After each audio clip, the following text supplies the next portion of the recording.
First of all, you want to set your anvil height, or find your ideal anvil height, which should be you standing, and wherever your knuckle rests is pretty well how you want it, just comfortably standing like this.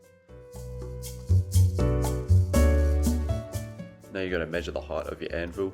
You're going to minus this off of the measurement you took in the step before, and that'll give you your ideal stand height. Gone with 140 by 45 for my centers, and 190 by 35 for my outsides to tie it all together. Can't beat a Makita, mate.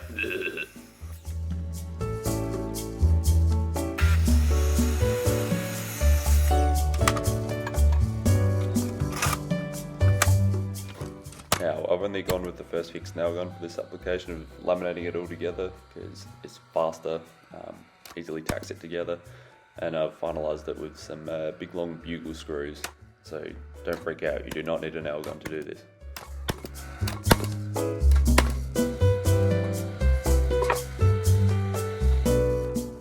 Try to square the ends together as you go.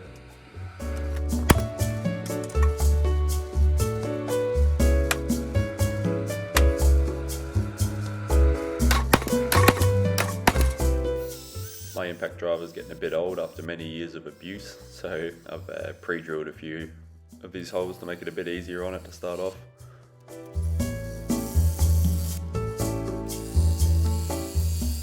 Always safely dispose of Pazload used canisters.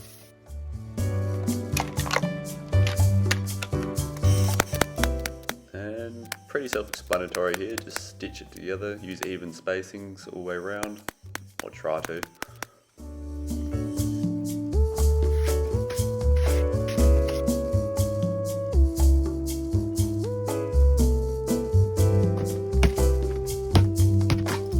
Solid.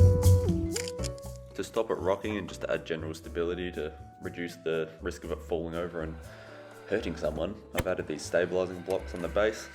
They seem to actually work really well, surprisingly.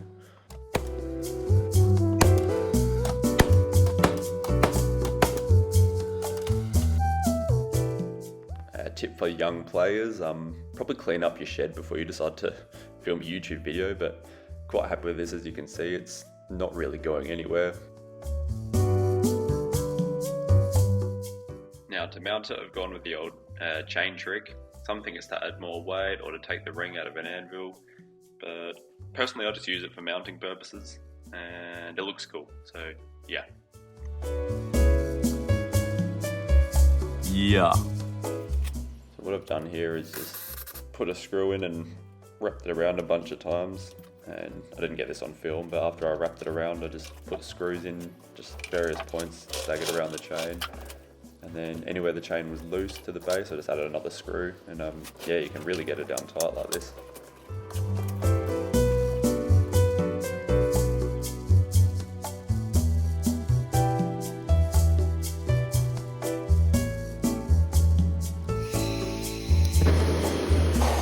Here's my sketchy cold forge I made one night on the beers, if you can't tell. It actually works surprisingly well. I've melted knives in this thing before, which wasn't ideal, but it was kind of good to see how hot these can really get. I'm just using lumpwood charcoal, hence all the embers, and hence why I can't use it in the Australian summer, hence why I'm sitting here making videos about it instead. So as you can hear, it's got a very nice thud to it. You can also see the camera shake. So it's obviously directing all energy straight down. Here I'm making a little hammer holder to bolt onto the side. I forgot to film this awesomely satisfying part of doing that bend and everything, but it's how we learn. I quickly made this little punch so I can punch a hole straight through it instead of having to drill it. Don't be scared. The Roby adjustable height bench grinder isn't real and cannot hurt you.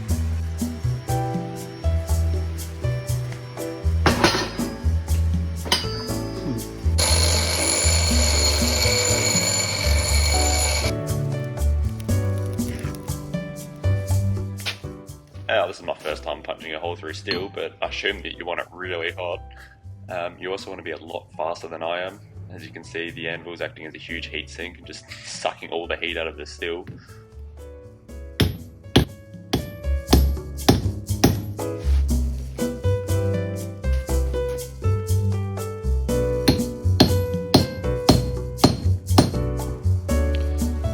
boys, it's so stupid it might actually work.